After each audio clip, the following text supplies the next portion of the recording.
Everyone, welcome back to the channel. Today we have another suppressor review from AB Suppressors, their F4L, the suppressor she told you not to worry about. So if you remember, we already reviewed the shorter version of the F4. This is going to be the longer variant with more spirals. So today we're going to cover it in detail and then hit the range as usual. Before we get started, I just want to kind of remind you guys, AB Suppressor will be at Suppress Fest 2022. So if you want to hear this and the rest of our lineup in person, that's the event to do it at. Saturday sold out. We still have a couple tickets left for Sunday. SuppressFest.com. You can read up on it, see all the companies coming, see the John Wick car, the minigun, and purchase your tickets there on SuppressFest.com. So without further ado, let's go ahead and dive right into this so we can hit that range and have some fun.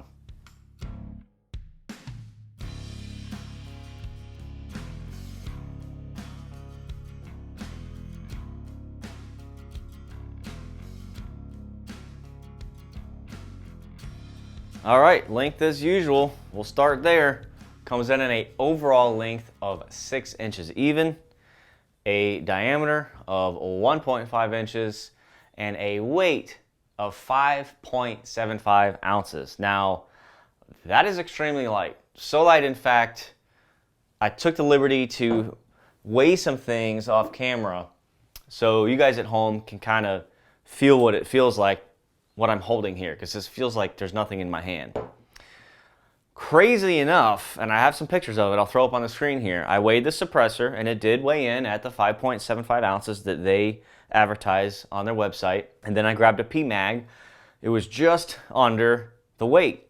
So I added 2 rounds of M193 ball and it weighs exactly 5.75 ounces. I don't know how that worked out. But if you have a Gen 3 windowed PMag at home and 2 rounds of 193, pop them in there, and that is exactly what this suppressor feels like. So I thought that was pretty neat, really cool, very light, and that's going to aid in your host selection, which we'll talk about here in a second. How do they get that weight? Pretty simple, grade 5 titanium. If you guys saw the last review I did on the F4, it's simple, same construction, of course, fully welded. But it does have 3 more spirals on it. I'll get to that in a second. But 100% grade 5 titanium inside and out. As far as the finish here, you're going to have a kind of a satin. It's not matte and it's not gloss. It's right in the middle. It's a high temperature black Cerakote on there. Your caliber, it's going to be 9mm. But if you use adapters, you can also shoot subsonic 300 blackout through it. And for 9mm, it is going to be rated for full auto use with supersonic or subsonic ammo. So full auto rated 9mm, semi-auto, subsonic 300 blackout. Okay, still following?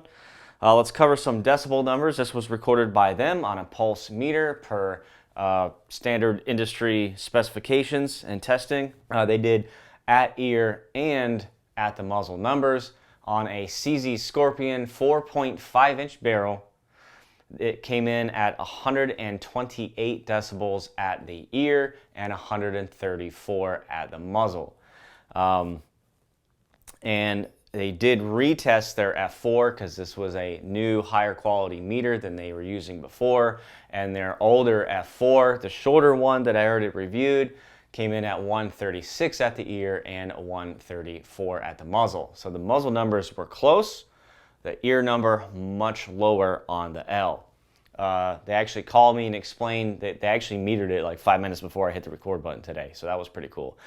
They said they did have a storm overhead, so you're going to have some high pressure issues, but they don't know if there was environmental things at play and why they both metered the same at the muzzle, but I digress. This one sounds better at the ear, and that's really all I give a damn about. As far as mounting options, this is a fixed mount with wrench flats on the end for securing it to your firearm so it doesn't come loose. Also will aid in removing it. This one is 1/2 by 28. They also have 1/2 by 36 and 13 by 5 or 13.5 by 1 left hand with the, I think it's a 12.5 degree Sig Sauer taper off the top of my head. So they have one specifically made for that tapered barrel on the SIG MPX platform, which is pretty cool. You're probably wondering what the heck is threaded in 1/2 by 36, and that would be a German HK barrel. So half by 36, half by 28, pretty close together. The threads on this are more fine. It's not going to screw on with the half by 28 that I have here. It's an all German transferable K-gun. Over here, I have a Dakota Tactical. It has an American-made barrel in it, and it does have a half by 28 barrel. So we'll be shooting it on this today. Throw up some pictures there, show you what that looks like. You just unscrew the thread protector, screw it on, and you are good to go. I'm sure it's going to sound really good considering that's roller delayed blowback. Which brings me to my next point. This is a pistol caliber carbine suppressor. It's what it's meant for. But Beretta 92 series does not have a tilting Browning type action barrel, so you don't need a booster on there to negate the weight of the suppressor hanging on the end. If you don't know what the heck I'm talking about, go check out my video, everything you need to know about silencers, and hopefully I'll answer some questions there. I'll go ahead and put that link up here somewhere. But the Beretta typically doesn't need it, so what I'm going to do, I have 3 Beretta 92s that are threaded. I'm going to bring them all, find out which one it works the best on. My stainless one has a lighter recoil spring in it, so it should work better with this because it's already set up to run a non-boostered can. Anyway, I just want to hear what it sounds like on a, totally open breech pistol platform, worst case scenario, and then best case scenario on the MP5 platform. So that's what we're going to do today at the range. Let's see, retail price comes in at $6.99, and we will be doing a group buy on Patreon for them. They're really cool. They're really nice to my gold members on Patreon. I think they're going to limit it to like 10 of them. What they usually do is they'll engrave my NFA logo somewhere on the suppressor. They'll put in some cool suppressor salt and pepper shakers, hats, decals, t-shirts, and then they discount it. It's a limited run. So pretty cool. Very nice of them to do that for my gold members on Patreon. So they're just going to do it again. I think we've done it for every single suppressor we've reviewed for AB. I thought that was pretty cool. Real quick before I let you go, well, I'm not going to let you go. We're going to the range. What am I talking about? I still have their cutaway here from the F4 review that I did. Okay, so I wanted to show you 2 things. One, there's your size difference there. This is a 8 spiral, and this is a 11 spiral. So there's your length difference. Everything else is going to be exactly the same. And I'll show you some close-up B-roll here. There's a beautiful cutaway that they made for me. It's really cool. I look at it all the time. It sits on top of my safe. I need these for like every suppressor I do a review on. That would be great. So you can see here, very cool baffle design, full circumference welded. I'll show you a tight shot of the welds there. Very nicely done. And yeah, they sound good. Good can, good tone. I'm very curious to see though what the L sounds like in comparison to the shorter one, considering it did meter a fair bit quieter at the ear. So let's go ahead, grab the MP5, grab the Berettas, grab a F-ton of ammo, hit the range.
Oh man, this humidity has got to go.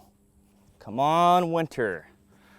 Well guys, I hope you enjoyed the review today. Let's see, from the top, when we got out here, I actually had some humidity issues. Imagine that. And while I was letting my lens rest in the sunlight to burn off all the moisture, I ran these 3 Berettas here to make sure that they would all run with the suppressor. What I found was the 92X ran, my first handgun I ever bought from a dealer, actually, this Beretta Inox, this old school one. This ran 100%. The M9A3 did not cycle, which is interesting because the recoil spring in the 92X is stock. The 92 Inox I have here has a reduced power for non-boostered cans, and the M9A3 is stock. So, I don't know how to take that. But anyway, it will run on a Beretta, which is really cool. I think they should market it as such. The Beretta typically meters good anyway, even though it is a completely open breech. Typically sounds really good at the muzzle. At the shooter's ear, it will sound sometimes a little louder, depending on the ammo type, suppressor type, back pressure, yada, yada, yada, recoil, spring weight. But all in all, really good sounding setup. Very mechanical sound. Had a really cool actuation to it. Very, very good tone. I almost preferred shooting it on the Beretta more than the MP5, and I'm sure it meters better on the MP5 because of the way this action operates. But the bolt in this thing is damn loud. Probably not loud to you as an observer from the profile angle and the downrange angle, but that bolt clacking back and forth with your head on the stock and vibrating through your cheek is kind of annoying. Sounds good, but I actually enjoyed shooting it on the Beretta more, which I did not expect to happen. So we did have a couple issues on the MP5 towards the end of the day. It got a little dirty. I ended up reloading it again and just coating the bolt head in CLP off camera, and then I ran another mag full auto, and I did have one malfunction, but it pretty much ran the whole mag. I'll go ahead and show you that now.